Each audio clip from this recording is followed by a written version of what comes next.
দেশের চলমান বন্যায় এখন পর্যন্ত 2 জন নারীসহ 15 জনের মৃত্যু হয়েছে।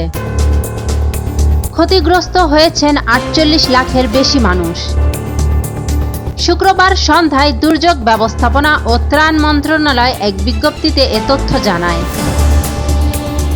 নিহতদের মধ্যে কুমিল্লায় 4 জন, ফেনীতে 1 জন, চট্টগ্রামে 4 জন, নোয়াখালীতে 1 জন, ব্রাহ্মণবাড়িয়ায় 1 জন, লক্ষ্মীপুরে 1 জন এবং কক্সবাজারে 3 জন।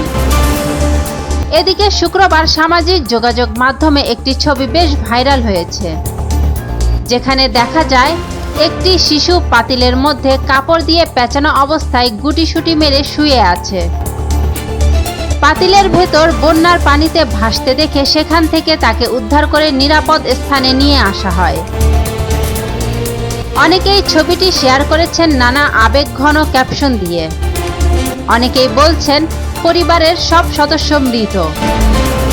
তবে অনুসন্ধান করে দেখা গেছে ভাইরাল হওয়া ছবিটি কুমিল্লার খারাতাইয়া বুড়িচং এলাকার। ছবিটি তুলেছেন নাজমুল হাসান তপন নামের একজন ব্যক্তি।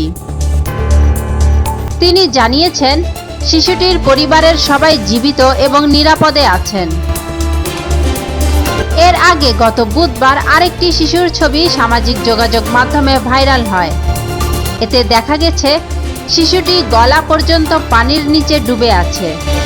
তার কপালে ভাঁজ এবং অপলক দৃষ্টিতে তাকিয়ে আছে। দায়িত্বশীল ব্যক্তিরাও ওই ছবি শেয়ার করে বিভিন্ন বার্তা দিয়েছেন।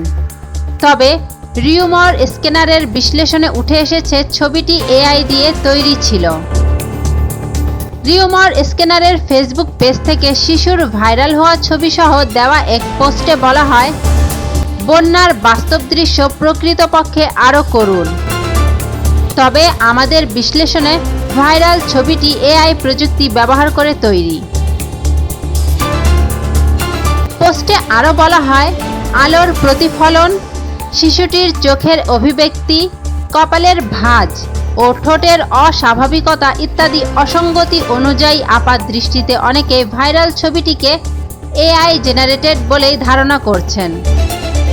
তাছাড়া এআই ছবি যাচাইয়ের বিভিন্ন ওয়েবসাইটেও ছবিটিকে 60% থেকে 91% পর্যন্ত এআই বলে ফলাফল দিয়েছে। রিউমার স্ক্যানার টিম হতে মিডজার্নি এআই ব্যবহার করে একই ধরনের ছবি পুনরায় তৈরি করার চেষ্টায়ও প্রায় একই ফলাফল পেয়েছে।